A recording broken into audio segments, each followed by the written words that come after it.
Hello, class. Thank you so much for joining me in my discussion. We get to talk about conflict coaching.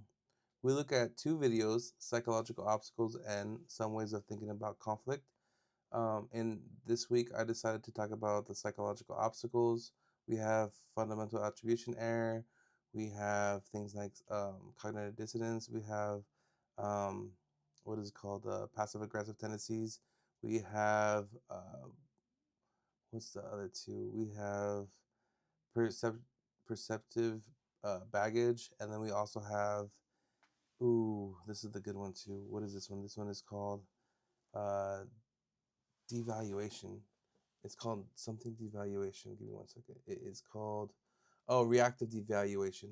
Okay, so um, speaking on the psychological obstacles, they're all biases or biases. They're just the framework in which we make our judgments on based off of a lens that we use to filter out and make a decision. Like for example, the fundamental attribution error.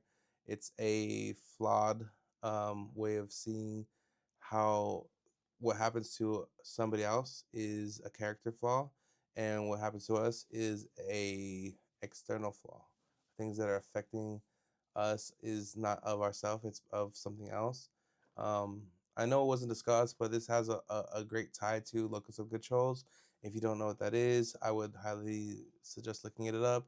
It's very interesting. It talks about what we attribute our control over. Internal is what is us. Like, oh, I'm late because of myself, or I'm late because it would be an external locus of control. It's because of traffic. But there's a big tie there. If you have time, look it up. It's really cool.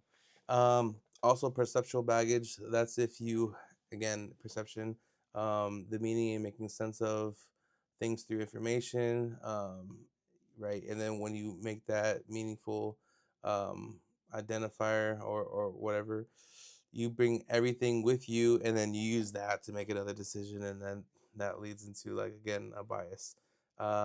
And the other things are cool. I'm sure you watched the video, but for a coaching session and how this can elevate us, or be more informed, is by recognizing these within our coaching session, whether it's the coachee or whether it's in ourselves. If a coachee is presenting these to you, um, maybe make it a point to, like, help them discover this in themselves. This was the self-discovery element, some self-awareness, and then maybe help navigate into a way or a place where these can be resolved, because conflict using biases is just maybe the way we're perceiving these things to be. And for ourselves as coaches, if we find ourselves to start identifying any of these, leave these outside of a coaching session. These are no place for us to come into a session for a coachee and have these biases or biases.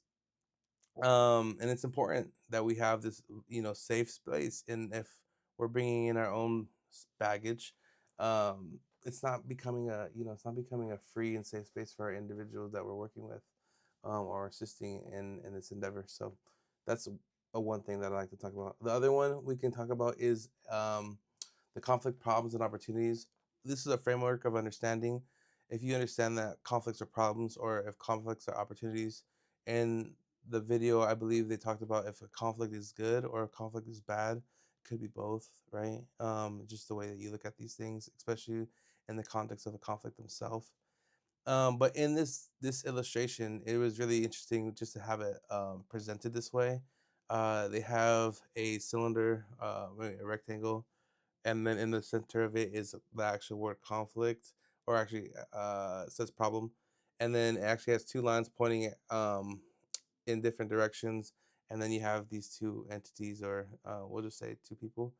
And when I look at that, it looks like that it's demonstrating what conflict can do and create opposition to one side versus the other side, and there's a problem that's bleeding into each of them. And when I look at this, I see it as a problem, as it is illustrated to be. Also, that it looks like there is no resolution where it's a win-win. It's a somebody's gonna win, somebody's gonna lose kind of feeling. And on the other side, it's actually the two entities or the two people, and arrows going across the rectangle space, the divider, into which will be the other side that says problem. And in this illustration, it looks like that there could be a resolution that benefits both. And this is where the opportunity comes, right? When I see this, it looks like there can be a win-win, or just a not a like bogged down resolution where like people are, either feeling a certain way that's not the greatest. But it's very interesting. Again, I think this is like a framework to understand what conflict could be. And I think having this understanding within a coaching session, you could help an individual coachee uh, figure out what they perceive a conflict to be, especially in that moment. All your different coaches are going to have a different way of seeing and framing their understanding. So when you understand this in that space, then maybe you have more information to help guide them and have them come up with their own self discovery to create that resolution or move on to the next steps. And again, as well as a coach, having your own thoughts on what a conflict could be as far as a problem or opportunity, I think that would also help to you model and lead by example. So yeah, that's what I have today. Thank you so much. Hope everybody's doing great and look forward to looking at your posts.